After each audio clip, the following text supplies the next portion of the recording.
ये hello friends, this is Jyoti Shukla. So friends, जैसा कि आप सभी को पता है कि मैं यहाँ पर पूर्वावलोकन का सीरीज डिस्कस कर रही हूँ। पूर्वावलोकन तो उसी का पार्ट 6 जो है वो मैं यहाँ पर लेकर के आई हूँ। तो अभी तक हमने 5 पार्ट जो है वो डिस्कस कर लिया है और काफ़ी अच्छा रिस्पांस आपका देखने को मिला है। देखिए, इससे काफ़ी ज़्यादा बेनिफिट होता है अगर आप किसी भी कंपटीशन की तैयारी कर रहे हो, खास करके यूपीएससी और पीसीएस, किसी भी स्टेट का पीसीएस का अगर प्रिपरेशन कर रहे हो तो बहुत ही ज़्यादा ये बेटर हो जाता है। उसी के साथ में यूपीपीएससी आरओ की तैयारी कर रहे हो या किसी भी छोटे मोटे अधिकारी की तैयारी कर रहे हो तो बिल्कुल आपके लिए बेनिफिशियल ये हो जाता है।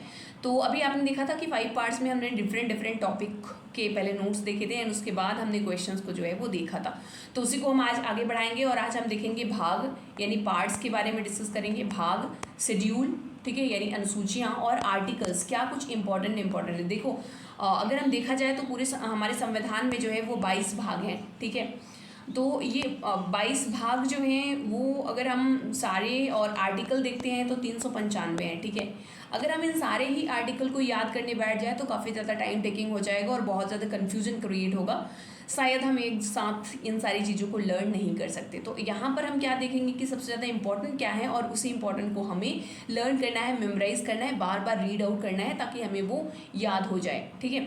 तो सबसे पहले हम देखेंगे भाग यानी कि कितने पार्ट्स हैं हमारे इसमें। तो नोट्स को हम देख लेते हैं। 22 भाग जो है वो हमारे कॉन्स्टिट्यूशन में है मेन। अगर इसमें ए और बी पार्ट्स मतलब जो पार्ट्स में डिवाइड है उसको भी देख लेंगे तो 25 पार्ट्स जो है वो हो जाते हैं। क्या क्या है सभी पार्ट्स में? तो फर्स्ट पार्ट जो है संघ और राज्य क्षेत्र यानी कि यूनियन एंड इट्स टेरिटरी के बारे में है। दूसरा नागरिकता के बारे में है। तीसरा भाग मौलिक अधिकार फंडामेंटल राइट के बारे में है। चौथा नीति निर्देशक तत्व यानी डीपीएसपी के बारे में है। 4 ए जो है वो मौलिक कर्तव्य यानी ये आपका फंडामेंटल ड्यूटीज़ के बारे में है। और उसके बाद ये आपके यूनियन संघ के बारे में है भाग 5 में। भाग 6 में आप राज्य स्टेट में क्या कुछ चीज़ें हैं उनके बारे में है। भाग 7 अगर हम देखें तो ये मतलब ये जो है वो हटा दिया गया है 7, ठीक है।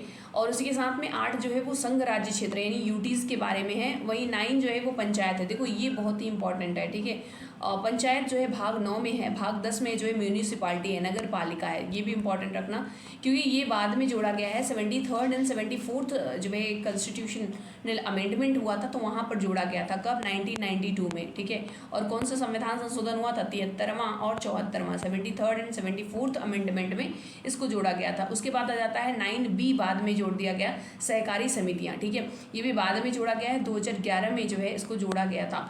इसके बाद भाग 10 में आते हैं अनुसूचित एवं जनजातीय क्षेत्र आ जाते हैं। भाग 11 के बारे में जाते हैं तो संघ एवं राज्यों के बीच में जो संबंध है वो किस तरीके का है उसके बारे में है। भाग 12 में वित्त संबंधित वाद विवाद या जो भी चीज़ें हैं, रूल रेगुलेशन बनाए गए हैं उनके बारे में है। अब वित्त संपत्ति संघ और राज्य के बीच में है या फिर किस तरीके से इनका बंटवारा होता है, ये सारी चीज़ें हैं। भाग 13 में अगर हम आ जाएं तो भारत के राज्य क्षेत्र के भीतर व्यापार और वाणिज्य, ठीक है। तो ट्रेड वगैरह किस तरीके का होगा, इसके लिए क्या रूल्स रेगुलेशंस वगैरह बनाए जाएंगे, इसके बारे में यहाँ पर रहता है। भाग 14 में संघ और राज्य के अधीन सेवाएं, ठीक है। ये याद रखना, यूपीएससी जो है आपका वो भाग 14 में है। अगर आपसे पूछा जाए कि यूपीएससी एंड यूपीपीएससी या मतलब कि किसी भी स्टेट का जो पीएससी होता है ना, या ये सिविल सर्विसेज जो है ये किस भाग में है, तो ये भाग 14 में है, ठीक है। 14A बाद में जोड़ दिया गया है ट्रिब्यूनल्स, ये भी बाद में अमेंडमेंट के थ्रू जो है वो ऐड किया गया है। भाग 15 में इलेक्शन, अक्सर करके पूछा जाता है कि इलेक्शन कमीशन ऑफ इंडिया जो है वो किस जो है पार्ट में है, तो ये आपका भाग 15 में हो जाता है। भाग 16 में कुछ विशेष संबंध दिए हुए हैं, कुछ विशेष संबंध जो है वो हैं ये, ठीक है। भाग 17 में अगर हम आते हैं तो राजभाषा, अक्सर करके ये पूछा जाता है कि जो ऑफिशियल लैंग्वेज है वो किस में है, तो भाग 17 में है। भाग 18 में आपात है यानी इमरजेंसी आपका भाग 18 में है। भाग 19 में प्रकरण के बारे में दिया है, कुछ इंपॉर्टेंट पॉइंट्स हैं। भाग 20 में अगर हम जाते हैं तो संविधान का संशोधन यानी अमेंडमेंट के बारे में यहाँ पर है, ये भी बहुत इंपॉर्टेंट है, भाग 20, ठीक है। इसके बाद भाग 21 में आते हैं अस्थायी संक्रमण कालीन और विशेष उपबंध। देखो ये कुछ राज्यों के लिए विशेष दिए गए हैं, जैसे कि अगर आप देखो धारा 370 जो कि जम्मू कश्मीर के लिए थी तो वो हटा दी गई। तो ये ऐसे प्रोविज़न है जो आने वाले समय में हटा दिए जाएंगे। तो बहुत सारे इसमें से हट गए हैं, इसके बहुत सारे आर्टिकल्स और बहुत सारे प्रोविजंस। और भाग 22 में कुछ संक्षिप्त नाम है और हिंदी में प्राकृतिक और कुछ चीज़ें जो है वो निरसित मतलब हटा दी गई हैं, इसके बारे में है, ठीक है। तो होप सो आपने इसको जो है वो आपने पढ़ लिया और आगे हम चलते हैं, अब इसी पर बेस्ड देखते हैं कि क्या कुछ क्वेश्चन जो है वो पूछे गए हैं। तो अगर हम यहाँ पर आएँ फर्स्ट क्वेश्चन की बात करें तो फर्स्ट क्वेश्चन आपका दिया हुआ है, यहाँ पर आप देख सकते हो बहुत ज़्यादा हो गया है, इसको मैं थोड़ा सा मिटाऊंगी। तो first question is given here कि भारतीय संविधान को कितने भागों में विभाजित किया गया है। तो अभी हमने देख लिया कि भारतीय संविधान को जो है वो 22 भागों में बांटा गया है, लेकिन अगर ए और बी को भी हम ऐड कर लेंगे, ए बी जितने में भी ऐड किए गए हैं तो 25 हो जाता है। तो ये आपके पीसीएस में क्वेश्चन पूछा गया है, मेंस में और स्पेशल मेंस में। इसके बाद आ जाते हैं निम्नलिखित कथनों पर विचार कीजिए। ये देखो 2022 का क्वेश्चन है, अभी पिछले साल का। अब देखिए संघ और राज्य क्षेत्र के बारे में दिया है। तो ये तो आप जानते हो कि भाग 1 में है ना, पार्ट 1 में है। मौलिक कर्तव्य जो है ये आपके भाग 4A में आ जाता है। नागरिकता जो है आपका दूसरे में है, और नीति निर्देशक तत्व जो है वो आपके भाग 4 में है। तो आप क्या देख रहे हो, सबसे पहले पहला वाला हो जाएगा, उसके बाद तीसरा हो जाएगा, पहला तीसरा के बाद आपका चौथा, फिर दूसरा, पहला तीसरा चौथा दूसरा, ये आपका ए ऑप्शन जो है वो सही है। नेक्स्ट आ जाते हैं, अब नेक्स्ट क्वेश्चन की तरफ चलते हैं। अब इसी का एक्सप्लेनेशन दिया हुआ है, सारे पार्ट्स जो है हम पहले ही डिस्कस कर चुके हैं। अब यहाँ पर देखो निम्नलिखित में से कौन सा सुमेलित नहीं है। देखो ये यूपी लोअर जो है प्री में पूछा गया था 2004 में, तो कौन सा सुमेलित नहीं है। नागरिकता भाग 2 सही है, मौलिक अधिकार भाग 3 ठीक है, मौलिक कर्तव्य भाग 6A कह रहा है, 6A नहीं बल्कि 4A है, ठीक है, आपको पता होगा। और राज्य जो है वो 6 सही है। तो आपका सी जो है ये गलत है, और जो सही गलत है वही आपका क्या हो जाएगा, फिर सही हो जाएगा, यानी सी ऑप्शन जो है वो सही है। आगे चलते हैं, हमारे संविधान की किस भाग में 3 सोपानों यानी पंचायत के बारे में दिया हुआ है। तो पंचायत हमने बोला था बहुत ही इंपॉर्टेंट है, तो भाग 9 में जो है पंचायत के बारे में दिया गया है। पंचायत कब जोड़ा गया था, वो 73वें 73rd अमेंडमेंट के साथ में जोड़ा गया था, ठीक है, ये भी याद रखना। यहाँ पर आप देख सकते हो कि 1992 में इसको जो है वो जोड़ा गया है। आगे हम चलते हैं, और यहाँ पर देख सकते हो भारतीय संविधान का कौन सा भाग अध्याय संघ और राज्यों के बीच विधायी संबंध के बारे में है। तो कौन सा भाग है, ये भाग 11 अध्याय 1 में दिया हुआ है। आगे हम चलते हैं, एंड यहाँ पर आप देख सकते हो कि दिया हुआ है सूची 1 को सूची 2 में सुमेलित कीजिए। उपाधियों का अंत जो है ये मूल अधिकार में था, ठीक है, मूल अधिकार में है। और ग्राम पंचायतों का संगठन जो है ये डीपीएसपी में है। आपने देखा होगा कि आर्टिकल 40 में दिया हुआ है ना। इसी के साथ में 6 से 14 वर्ष के लिए शिक्षा के अवसर प्रदान करना ये मूल कर्तव्य है। मूल कर्तव्य में बाद में जोड़ा गया है। इंडिया अर्थात भारत जो है राज्यों का संघ है, तो ये आपके संघ और राज्य क्षेत्र वाले में आ जाएगा। तो इस तरीके से देखो तो पहले का तीसरा, दूसरे का पहला कहाँ पर दिया हुआ, ये ऑप्शन जो है वो सही हो जाएगा। ये छत्तीसगढ़ पीसीएस में जो है वो पूछा गया है। नेक्स्ट आते हैं, निम्नलिखित में से कौन सा युग्म सही सुमेलित है, ठीक है। तो संविधान का दूसरा भाग मौलिक अधिकार, नहीं भाई ये तो तीसरा है, गलत हो गया। संविधान का भाग तीसरा नागरिकता, नहीं ये तो दूसरा है। भारतीय संविधान का चौथा भाग मौलिक कर्तव्य है, नहीं चौथा 4 का ना, हाँ ये सही है। संविधान का 5वां भाग, नहीं ये तो 4 में है, तो सी ऑप्शन जो है आपका सही हो जाएगा। नेक्स्ट आ जाते हैं हम 7 के बाद 8 नंबर क्वेश्चन में, और यहाँ पर आप देख सकते हो कि संविधान का दूसरा भाग नागरिकता से संबंधित है, ये तो एक्सप्लेनेशन हो गया। 8 नंबर क्वेश्चन में आते हैं कौन सा सुमेलित नहीं है, ध्यान देना, नागरिकता सही है। संघ राज्य क्षेत्र भाग देखो संघ राज्य क्षेत्र के बारे में दिया हुआ है भाग 7, तो भाग 7 तो नहीं है, ये संघ राज्य क्षेत्र वो जो है वो भाग 8 में है। नगर पालिका दिया है 9A, ये सही है। निर्वाचन XV यानी 15 दिया है, ये भी सही है। तो बी ऑप्शन गलत है, तो ये आवश्यक का जो है वो सही हो जाएगा। ये देखो RO 2016 में पूछा गया है। नेक्स्ट आ जाते हैं, निम्नलिखित को फिर से सही उत्तर में मैच करना है। भारत का संविधान भाग 9, भाग 9 पंचायत है, ठीक है। संविधान का भारतीय संविधान भाग 8 संघ राज्य क्षेत्र के बारे में है। भारतीय संविधान का भाग 6A, तो अगर आप देखो भारतीय संविधान का 9A तो आपका नगर पालिका हो गया, और 6A जो है वो आपका 4A है, सॉरी 6 मैं बोल रही हूँ, मूल कर्तव्य है, तो चौथा आपका सही हो गया। तो पहले का तीसरा, दूसरे का पहला, देख लो कहाँ पे, पहले का तीसरा, दूसरे का पहला, ए ऑप्शन जो है आपका सही हो जाएगा। ये यूपीपीसीएस मेंस 2009 में पूछा गया। आगे चलते हैं हम, एंड यहाँ पर आप देख सकते हो 10वें में निम्नलिखित में भारतीय में कौन से किसके अंतर्गत सुमेलित नहीं है, ठीक है। पंचायत भाग 9 सही है, नगर पालिका 9 ये सही है, सरकारी समितियाँ भी सही है। अधिकरण भाग 10 नहीं है, ये गलत है, तो जो गलत है वही आपका सही हो जाएगा।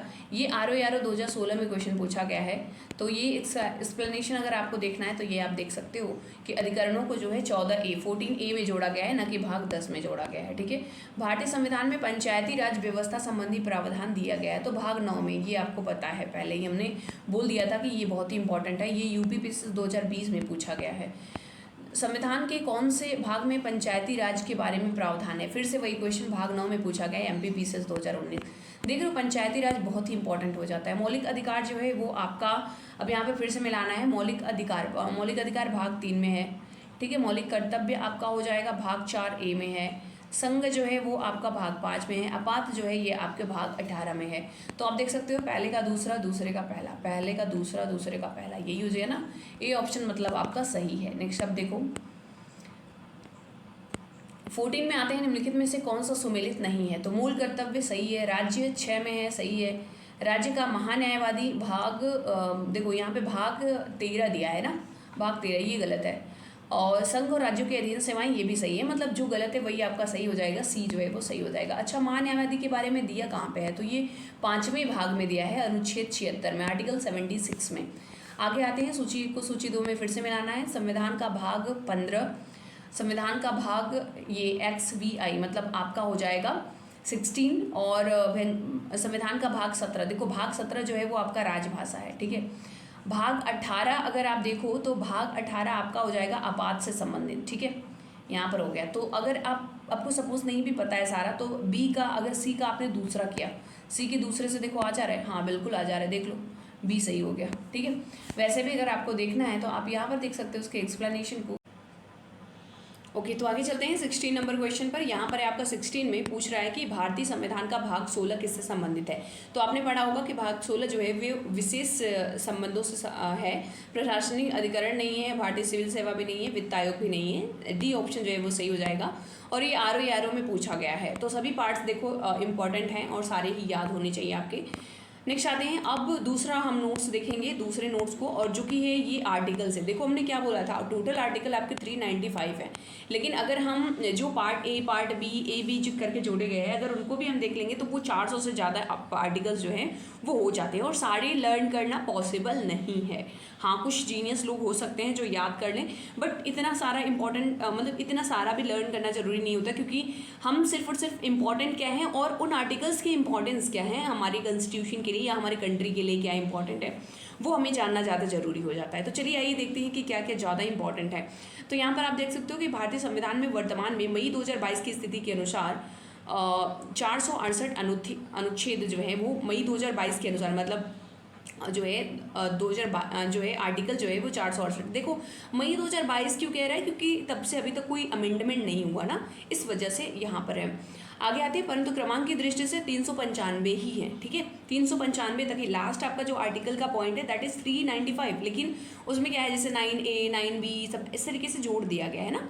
इसके अतिरिक्त अनुच्छेदों को मूल अनुच्छेद क ख ग आदि में जोड़ करके जो है अगर हम जोड़ लेते हैं तो काफ़ी ज़्यादा हो जाता है। तो कुल 22 भाग हैं, 395 अनुच्छेद हमें देखने को मिलते हैं और 8 अनुसूचियाँ। अनुसूचियाँ कितनी हैं, मेन आपकी 8 अनुसूचियाँ हैं, लेकिन जब संशोधन वगैरह देख लेते हैं तो उसमें हमें सारी चीज़ें जो है वो चेंज हो जाती हैं। तो अनुसूचियाँ हमें 8 से 12 देखने को मिलती हैं, भाग आपको 22 से 25 देखने को मिलते हैं, अनुच्छेद आपको 395 से लेकर के आपको जो है वो बढ़ जाते हैं और 450 से ज़्यादा आपको अनुच्छेद देखने को मिलते हैं। विधानतः नए राज्यों को शामिल करना, अनुच्छेद 2 जो है वो है, उसमें क्या है कि नए राज्यों को शामिल करना, नए राज्यों का गठन जो है वो हो जाता है। विधि तीसरा अगर हम देखें इसी के साथ में विधि के समक्ष समानता की बात करते हैं तो अनुच्छेद 14। देखो यहाँ पर हम बेसिकली इंपॉर्टेंट चीज़ें जो है वो डिस्कस कर रहे हैं।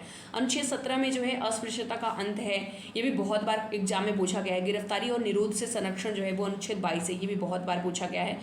अनुच्छेद 51 नीति निर्देशक तत्वों के बारे में है। भारतीय संविधान में नीति निर्देशक तत्वों के तहत समान न्याय और निःशुल्क विधिक सहायता जो है वो 39A है, जो कि बाद में जोड़ा गया है। और पंचायतों के बारे में जो है वो अनुच्छेद 40 में है, जो कि बहुत ही ज़्यादा इंपॉर्टेंट है। शिक्षा और लोक सहायता का अधिकार जो है वो 41 में है। कार्य करने के लिए न्यायोचित और मानव अधिकार तथा प्रसूति सहायता यानी जो मैटरनिटी बेनिफिट मिलता है वो आपके आर्टिकल 42 में है। समान नागरिक संहिता, देखो इस समय ना बड़ा ही इंपॉर्टेंट है, बहुत ही ज़्यादा न्यूज़ में चल रहा है। UCC अक्सर करके ये बोला जा रहा है कि हर एक स्टेट में जो है अब लागू कर दिया जाना चाहिए, पूरे भारत में UCC लागू कर दिया जो है होना चाहिए। तो इसका क्या इंपॉर्टेंस है वो आपको पता होना चाहिए। आगे चलते हैं, भाग 44 हो गया। इसके बाद 6 वर्ष से कम आयु के बच्चों के लिए शिक्षा की व्यवस्था जो है वो आर्टिकल 45। तो आर्टिकल 45 भी बहुत इंपॉर्टेंट है, क्योंकि इसी के तहत जो है वो 86वां अमेंडमेंट हुआ था और जो है 21A जो है मूल अधिकार में जो है जोड़ा गया था और निःशुल्क जो है बच्चों की शिक्षा जो है वो कर दी गई थी। अनुच्छेद 50 हम देख लेते हैं। इसी तरीके से न्यायपालिका का पृथक्करण है, कार्यपालिका का न्यायपालिका से पृथक्करण है। आगे हम आते हैं और यहाँ पर भी इंपॉर्टेंट देख सकते हो कि कृषि एवं पशुपालन से संबंधित संबंधित जो है आपका 48 हो जाता है। ठीक है, यहाँ पर आर्टिकल 48 जो है वो कृषि और पशुपालन से संबंधित है। खास करके अगर आप ना उसमें देखोगे पॉलिटी की लक्ष्मीकांत जो है, तो पॉलिटी के लक्ष्मीकांत में इस तरीके से उसमें सारे के सारे आर्टिकल आपको देखने को मिल जाते हैं, लेकिन इंपॉर्टेंट क्या है वहाँ पर ऐसे नहीं लिखा हुआ है। अनुच्छेद 54 जो है देखेंगे तो भारत के राष्ट्रपति का निर्वाचन है। अब 54 के बाद अब देखो सारा आप लाइन से नहीं भी पढ़ोगे तो भी सही है। 75 आप देख लो कि प्रधानमंत्री व मंत्रिपरिषद का गठन है। 76 में भारत का महान्यायवादी यानी अटॉर्नी जनरल ऑफ इंडिया, ये आप ध्यान रखना कि 76 में है। 78 में राष्ट्रपति की जानकारी देने के लिए प्रधानमंत्री का कर्तव्य, यानी जो प्रधानमंत्री है ना वो राष्ट्रपति को जानकारी देगा, किससे, किस आर्टिकल के अनुसार, तो 78 के अनुसार। राष्ट्रपति की विधेयकों पर अनुमति अनुच्छेद 11 होगा। ठीक है, तो कोई भी विधेयक अगर पास हो रहा है तो उस पर राष्ट्रपति की अनुमति होनी चाहिए, और ये किस में दिया हुआ है, आर्टिकल 111 में। अनुच्छेद 117 में प्रावधान है कि अनुच्छेद 110(1) के तहत संबंधी प्रावधान अर्थात अधिरोपण करने वाला विधेयक संशोधन राष्ट्रपति की सिफारिश से ही पुनर्स्थापित या प्रस्तावित किया जाएगा, अन्यथा ऐसा नहीं किया जाएगा। आगे हम देखते हैं आर्टिकल 119 में देखो तो संसद में वित्तीय कार्य संबंधी प्रक्रिया का विधि द्वारा विनियमन है। अनुच्छेद 121 में उच्चतम न्यायालय एवं उच्च न्यायालय के किसी न्यायाधीश के संबंध में चर्चा करी गई है। अनुच्छेद 123 में संसद के विश्रांति काल के बारे में है। ठीक है, यानी कि जब संसद नहीं चल रहा होगा उस समय पर अध्यादेश जो है वो लाया जाएगा। देखो इसी के साथ 124 याद रखना, 124 जो है जो सर्वोच्च न्यायालय यानी सुप्रीम कोर्ट की का गठन का प्रावधान करता है। अनुच्छेद, अब यहाँ पर देख सकते हो आप, अनुच्छेद जो है ये दिया हुआ है 131, तो 131 में सर्वोच्च न्यायालय का प्रारंभिक क्षेत्राधिकार है। भारत का नियंत्रक एवं क्षेत्र लेखा परीक्षक जो है वो अनुच्छेद 148 में है। अनुच्छेद 155 में राज्यपाल की नियुक्ति और अनुच्छेद 164 में मुख्यमंत्री एवं मंत्रिपरिषदों की नियुक्ति के बारे में है। ठीक है, इसी के साथ आप 165 एक बार देख लोगे, 215 देख लोगे, 226, 222। देखो ये ना आप सारे आर्टिकल देख लेना, मैं एक एक करके बता नहीं रही हूँ क्योंकि इसमें बहुत ज़्यादा टाइम चला जाएगा। इसको मैं आपके जो है मैं टेलीग्राम चैनल पर जो है इसको भेज दूँगी। ठीक है, टेलीग्राम चैनल का लिंक आपको डिस्क्रिप्शन बॉक्स में मिल जाएगा, वहाँ पर आप जाना और वहाँ पर आप ज्वाइन कर लेना, तो मैं ये PDF जो है वहाँ पर शेयर कर दूँगी। ठीक है, नेक्स्ट आ जाते हैं। अब फिर से आर्टिकल्स वही देख सकते हो, संघ व राज्य क्षेत्र। दूसरे में नए राज्यों के प्रवेश या स्थापना से संबंधित है। तीसरा है नए राज्यों का निर्माण और वर्तमान राज्य क्षेत्रों की सीमाओं या नामों में परिवर्तन है। भाग 5 देखो तो ये है आपका 14वां देखो, ये बहुत ही इंपॉर्टेंट है, ये ध्यान रखना। 14वां विधि के समक्ष समानता, और भाग 15 भी बहुत इंपॉर्टेंट है। ये जन्म, मूल, वंश, धर्म, जाति, इन सब के आधार पर जो है भेदभाव नहीं होगा। अस्पृश्यता का अंत 17 वाला, ये भी याद रखना, ये भी बहुत इंपॉर्टेंट है। उपाधियों का अंत जो है ये भी याद रखना, भाग 18। देखो खास करके ना मूल अधिकार वाले तो सारे के सारे याद ही कर लो, क्योंकि इसमें आते हैं मूल अधिकार 12 से लेकर के 35 में आते हैं ना, तो 12 से 35 वाला आप एकदम रट जाओ। ठीक है, और इसी तरीके से आप अनुच्छेद 21A तो एकदम याद रहना चाहिए, कब आया था ये, 86 अमेंडमेंट में आया था। तो 6 से 14 वर्ष के सभी बच्चों के लिए निःशुल्क सहायता, और अनुच्छेद 21 भी पूछ लिया जाता है, प्राण एवं दैहिक स्वतंत्रता है। ठीक है, तो इन सारे आर्टिकल को आप देख लेंगे। हाँ 32 देख लेना, इसको अम्बेडकर जी ने जो है संविधान की आत्मा कहा था, ये संवैधानिक उपचारों का अधिकार है, ये बहुत ही इंपॉर्टेंट है। 39A में समान न्याय एवं निःशुल्क विधिक सहायता है। 40 में ग्राम पंचायतों का गठन है, ये महात्मा गांधी जी का सपना था। ठीक है, और बाद में इसको 73वें संविधान संशोधन के थ्रू ऐड भी कर लिया जाता है। 43B देखो, सहकारी समितियां, कोऑपरेटिव सोसाइटी भी अक्सर करके न्यूज़ में रहती हैं, इसको भी आप एक बार देख लेंगे। 48A में आप देखो तो पर्यावरण का संरक्षण और संवर्धन के बारे में है, ये भी ध्यान रखना आप। इसी तरीके से सारे आर्टिकल मैं यहाँ पर दिखा दे रही हूँ। 51A मूल कर्तव्य है, पुनर्विचार के लिए पात्रता है 57, 61 वगैरह, इन सारे आर्टिकल को आप देख सकते हो। मैं एक बार दिखा दे रही हूँ, अगर आप स्क्रीनशॉट लेना चाहो तो ले सकते हो। जैसे कि राज्यसभा की संरचना दिया है अनुच्छेद 80 में, भारत का महान्यायवादी है 76 में। ठीक है, ये आर्टिकल्स एक बार देख लो और आपको जो है स्क्रीनशॉट लेना है तो ले लो और इसको पढ़ लो एक बार से अच्छे से। ठीक है, उसके बाद हम क्वेश्चंस देखेंगे डायरेक्टली कि क्या कुछ इस पर बेस्ड जो है वो क्वेश्चंस पूछे गए हैं। मैं बता रही हूँ कि बहुत ही ज़्यादा क्वेश्चन, करीब इन तीनों ही पार्ट से लेकर के लगभग 100 क्वेश्चन पूछे गए हैं। ये सारे ही आप देख सकते हो, पंचायतों का गठन, ये सारी चीज़ें। ठीक है, तो ये मैं स्क्रॉल करके दिखा दे रही हूँ आपको, देख लो आप। अब हम आते हैं डायरेक्टली क्वेश्चन पर। ठीक है, यहाँ पर है भारतीय संविधान में कितने अनुच्छेद हैं, तो आपको पता है कि 395 अनुच्छेद है ना। अब यहाँ पर कह रहा है 300 अनुच्छेद, 350, 400 से अधिक, 500 से अधिक। अब देखो अगर हम पार्ट A पार्ट B, 395 कहीं ऑप्शन में दिया ही नहीं है, तो अब क्या लगाओगे? अब इसका मतलब ये कह रहा है कि जो पार्ट्स में डिवाइड है ना वो भी हैं। तो पार्ट्स में अगर हम डिवाइड वाला भी देख लेंगे तो कितने हो जाएंगे? तब तो ये 450 से ज़्यादा हो जाएंगे, लगभग 450 तक। तो 500 तो हम लगा नहीं सकते क्योंकि 500 अनुच्छेद तो है नहीं। तो हम क्या लगाएंगे? सी ऑप्शन जो है, 400 से अधिक अनुच्छेद जो है वो हो जाएगा। ये देखो बीपीएससी 1997 में पूछा गया है। आगे चलते हैं। यहाँ पर आप देख सकते हो भारतीय संविधान में कितने अनुच्छेद हैं? तो 395। ये उत्तराखंड पीसी जो है पीसीएस में पूछा गया है। वर्तमान में संविधान की दृष्टिकोण कुल कितने अनुच्छेद और अनुसूचियाँ हैं? तो अनुच्छेद आपके 395 और जो अनुसूचियाँ हैं वो आपकी यहाँ पर आप देख सकते हो। अच्छा, यहाँ पर इन्होंने क्या किया है ना, गलत आंसर जो है दे दिया है। 390 5, 395 12, 395 10, 444 12 अनुसूचियाँ, और इन्होंने फिर इसको अलग भी कर दिया है। ठीक है, तो अगर हम देखा जाए तो 395 और आपके 10 अनुसूचियाँ, ठीक है, ये हो जाएगा सी ऑप्शन। आगे चलते हैं हम।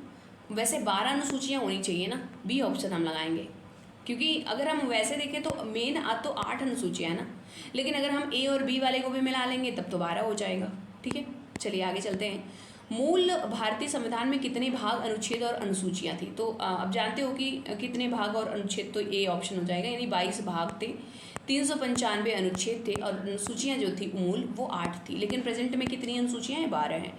भारतीय संविधान में शामिल है, भारतीय संविधान में क्या शामिल है? तो फिर से वही क्वेश्चन, ये बीपीएससी में पूछा गया था, ये झारखंड में पूछा गया था। ठीक है, तो विभिन्न आयोग का है, ऐसा नहीं है कि एक को ही बार बार रिपीट किया गया है। सूची 1 को सूची 2 में मिलाइए तो नए राज्यों का गठन जो है वो आप देख सकते हो, अनुच्छेद 2 हो जाएगा। नागरिकता जो है वो आपका हो जाएगा, नागरिकता आपका भाग 2 में दिया है ना, और उसके बाद नए राज्यों का गठन आपका अनुच्छेद 3 में दिया है। मौलिक अधिकार आपका भाग 3 में है, और प्रशासनिक अधिकरण 323 जो है ए में दिया हुआ है। तो पहले का दूसरा और दूसरे का पहला देख लो कहाँ पर है, पहले का दूसरा और दूसरे का पहला, यानी ए ऑप्शन जो है वो आपका सही हो जाएगा। ये यूपी लोअर पीसीएस में पूछा गया है। राष्ट्रपति की सिफारिश के बगैर कोई विधेयक जो आता है और विधायिका में नहीं रखा जा सकता, यह प्रावधान संविधान के किस अनुच्छेद के अंतर्गत आता है? तो अनुच्छेद 117 के तहत। ये देखो झारखंड पीसीएस में पूछा गया है। नेक्स्ट आ जाते हैं हम, किस विधेयक में कि विशेष में उपबंध किस अनुच्छेद में किया गया है? विधेयकों के बारे में कौन सा अनुच्छेद है? तो ए ऑप्शन सही है, यानी अनुच्छेद 117 देख रहे हो। ये विधेयक जो है बड़े ही इंपॉर्टेंट होते हैं। नेक्स्ट है, भारतीय संविधान के किस अनुच्छेद के अंतर्गत अखिल भारतीय सेवाओं का प्रावधान है? देखो अखिल भारतीय सेवाएं मतलब वही आपका यूपीएससी और यूपीपीएससी। ठीक है, यूपीएससी एंड यूपीपीएससी के बारे में बात हो रही है, या किसी भी पीएससी के बारे में है। ठीक है, तो ये आपका हो जाएगा सी आर्टिकल, यानी 312।